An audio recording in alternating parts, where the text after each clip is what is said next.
ආයුබෝවන් කියලා පිළිගන්නවා ඔබ සියලු දෙනාව. විඳින්න පුළුවන් පුරුෂ ලිංගයක් කියන්නේ මොකක්ද?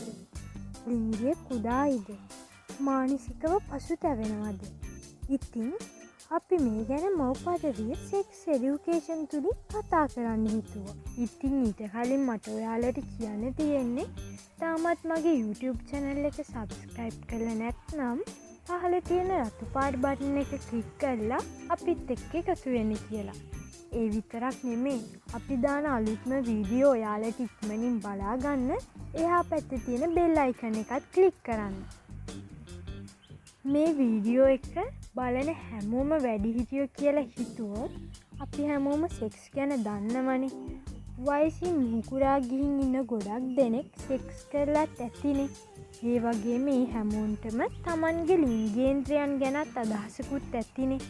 දැන් ඔය සෙක්ස් කියන කතන්දරේදී මුළු ශරීරයම යම් යම් ආකාරයට පාවිච්චි කරන්න පුළුවන්. හැබැයි ඉතින් මෙතනදී ගැහැණුන්ගේ සහ පිරිමින්ගේ ලිංගේන්ද්‍රයන් ප්‍රධාන වෙනවා. හැබැයි තමන්ගේ සහකරුවගේ සහ සහකාරියගේ ලිංගේන්ද්‍රය ඇත්තටම අපිට විඳින්න පුළුවන්ද? අනිත් පැත්තට ඇහුවොත් අපේ ලිංගේන්ද්‍රය අපේ සහකරුවට හෝ සහකාරියට ඇත්තෙන්ම විඳින්න පුළුවන්ද?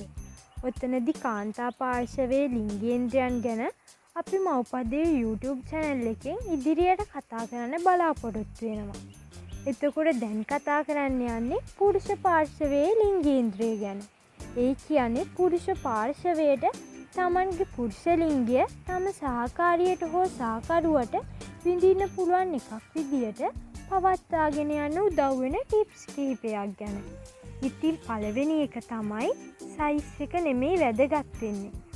ඇත්තටම ওই පුරුෂ ලිංගයේ සයිස් එක වැදගත්ද කියන කතන්දරේ සෑහෙන්න මතභේද පවතිනවා. ඒ ගැන අපි ආයේ මෙතනදී වාද විවාද කරන්න යන්නේ නැහැ.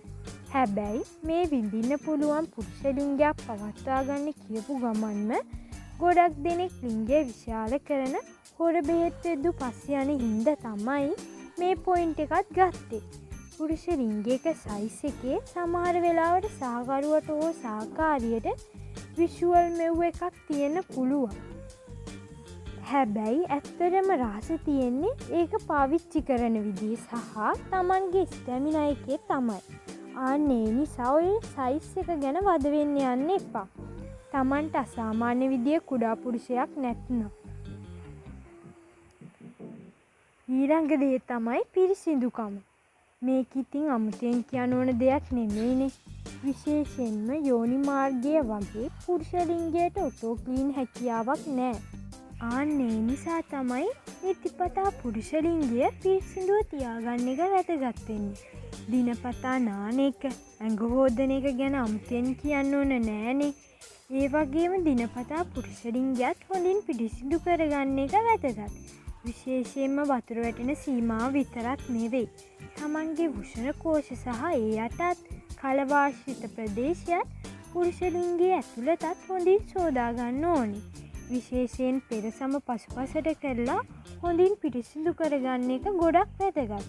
මොකද පුරුෂ ලිංගයේ කොහොමත් හොදලා පිරිසිදු කරාට වැඩක් නැහැ. ආශ්‍රිත ප්‍රදේශ හොඳින් පිරිසිදු වෙන්නේ නැත්නම් ඔය අනවශ්‍ය ගන්ධයක් එහෙම එන්නත් පුළුවන්. එතකොට ඉතින් කාටද බ්ලෝ ජොබ් එකටවත් ලම් වෙන්න හිතෙන්නේ නේද?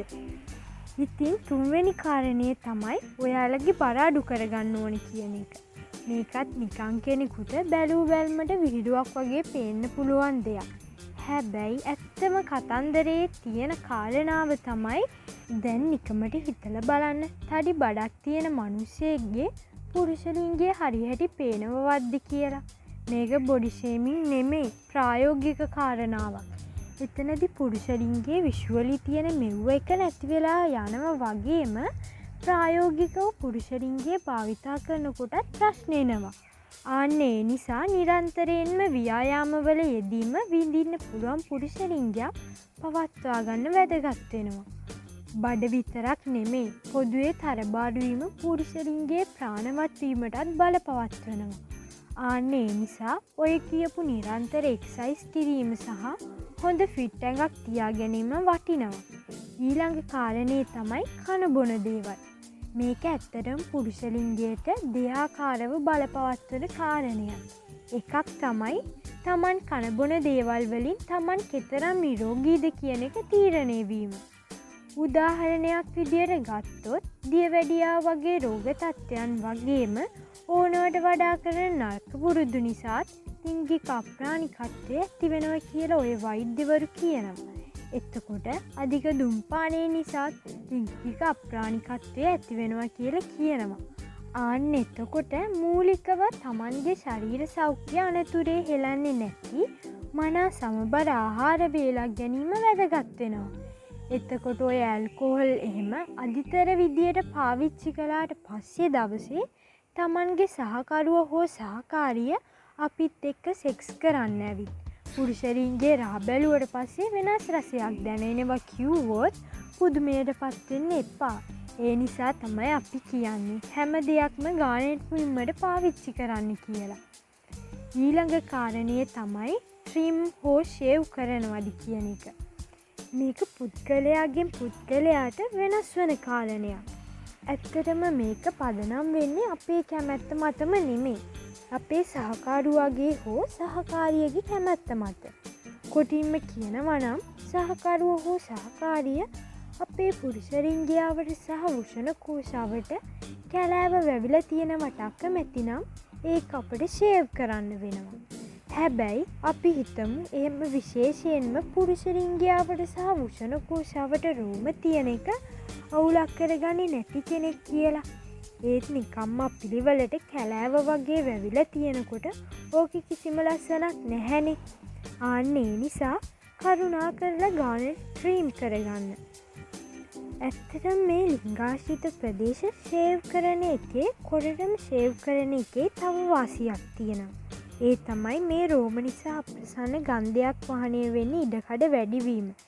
එතකොට ලිංගාශ්‍රිත ප්‍රදේශය සම්පූර්ණයෙන්ම පිරිසිදු කරගන්න අමතර වෙහෙසක් දරන්නත් වෙනවා. ඊළඟ දේ තමයි ඔබ සෙන්ට් වර්ග පර්ෆියුම් වර්ග පාවිච්චි කරනවාද? මේ දේවල් නම් පාවිච්චි කරන්න යන්න එපා. මෙන්න මේක නම් මලාට කරන්න යන්න එපා. ඒ කියන්නේ කොටින්ම කියනවා නම් ලිංගාශ්‍රිත ප්‍රදේශයේ හොඳ සුවඳක් වහනය වෙන්න ෂෝට් කට් නෑ. පිරිසිදු කර ගැනීම තමයි කරන්න තියෙන්නේ. හැබැයි ඉතින් ඒ පැත්තට දාඩිය දානව කියලා ඩියෝඩ්‍රන්ට් එහෙම ගන්න යන්න එපා. සුවඳ හොඳ නෑ කියලා සෙන්ට් එහෙම ගන්න යන්නත් එපා. සබන් ගාලා බාගෙට හොදන් එන්නත් එපා. ඔය එකකින්වත් අවශ්‍ය වැඩේ කෙරෙන්නේ නෑ. ඇත්තටම ලිංගේන්ද්‍රයෙන් වහනය වෙන්න ඕන පිරිසිදුව තියෙනකොට එන ස්වභාවික සුවඳ. ඒක ගන්න නම් කරන්න ඕන ඔය උඩින් කියපු දේවල් කරන එක තමයි. එහෙම නැතුව අනම්මනම් ගාලා ආවම ඒකේ සුවඳ ඕනවට වඩා සැරවෙන්න තියෙන ඉඩකඩ වැඩි. ඒ වගේම ඔය සෙන්ට් වල ඩියෝ වල රසය Tamanගේ සහකරුවට හෝ සහකාරියට නම් ප්‍රසන්න වෙන එකකුත් නැහැ. ඊළඟ කාරණය තමයි ඔයාගේ කඩ්ද අන්කඩ්ද කියන එක. මේක කඩ්ද නැත්නම් අන්කඩ්ද කියන එකෙන් ඇත්තරම කියන්නේ චර්ම විච්ඡේදනය කරලාද නැද්ද කියන එක. පැහැදිලි නැද්ද? අර කොන කපනවා කියන්නේ ආන්න ඒක. ඇත්තටම මුස්ලිම්වරු අතර නම් මේ චර්ම විච්ඡේදනය කියන එක ආගමික චාරිත්‍රයක් වුණාට එහෙම නැතුව ඒක සිද්ධ කරගන්න පිරිබිය උදවිය ඕන තරම් ලෝකේ ඉන්නවා.